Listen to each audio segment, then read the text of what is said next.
Halo, kami dari kelompok 3, saya Atal Fatir Gani. Saya Harun Nabila. Saya Titi Olfi. Saya Rabiul Falihah. Happy watching.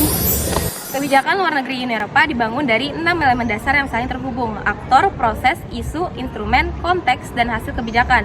Semua elemen ini saling terhubung dan mempengaruhi dalam menghasilkan kebijakan yang efektif dan beroperasi melalui 3 subsistem: Community Foreign Policy sejak 1957 sebagai landasan, Union Foreign Policy yang menangani aspek politik, dan National Foreign Policy yang memberikan otonomi diplomatik kepada negara anggota. Dalam implementasinya, sistem ini menghadapi tantangan dalam pengambilan keputusan multilevel dan adaptasi terhadap perubahan politik internasional dengan fokus utama pada keseimbangan antara kepentingan bersama Uni Eropa dan kedaulatan masing-masing negara anggotanya.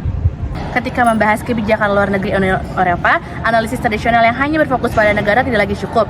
Uni Eropa adalah entitas yang kompleks dengan banyak aktor yang terlibat dari lembaga supranasional hingga transnasional. Dua pendekatan utama bisa kita gunakan untuk memahami peran global Uni Eropa. Pertama, melihat UE sebagai aktor yang mempengaruhi politik global melalui kebijakannya. Kedua, pendekatan neo-institutionalism yang menyoroti bagaimana lembaga internasional seperti Komisi Eropa mempengaruhi perilaku negara anggotanya. Namun, pendekatan ini memiliki batasan untuk analisis yang lebih lengkap. Kita perlu menggabungkan keduanya, menyeimbangkan fokus pada struktur dan aktor-aktor spesifik. Uni Eropa memiliki kebijakan luar negeri bersama bernama CFSP. Tapi negara anggotanya masih boleh kok punya kebijakan sendiri. CFSP diperkuat oleh perjanjian Lisbon, namun sulit dijalankan karena negara-negara sering mengutamakan kepentingan mereka sendiri. Lalu ada proses Eropanisasi, di mana negara-negara mulai menyesuaikan kebijakan mereka dengan CFSP. Keputusan CFSP membutuhkan persetujuan semua negara dan lembaga-lembaga Uni Eropa membantu mengatasi perbedaan pendapat tersebut. Masalah-masalah global membuat kerjasama semakin penting, tapi menyatukan kepentingan tiap negara dengan Uni Eropa masih sulit.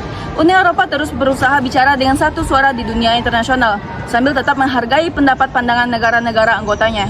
Common Foreign Security Policy atau kebijakan luar negeri dan keamanan bersama Uni Eropa adalah komponen kunci dari hubungan eksternal Uni Eropa, didirikan oleh perjanjian Maastricht pada tahun 1993. CFSP bertujuan untuk mempromosikan perdamaian, keamanan, dan stabilitas global.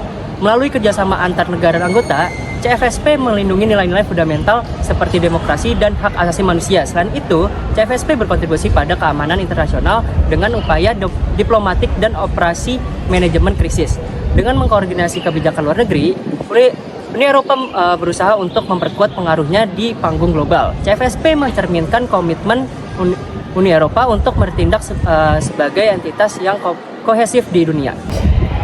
Sekian video singkat dari kami. Kalau ada jarum yang patah jangan disimpan dalam peti, kalau ada kata yang salah jangan disimpan di dalam hati.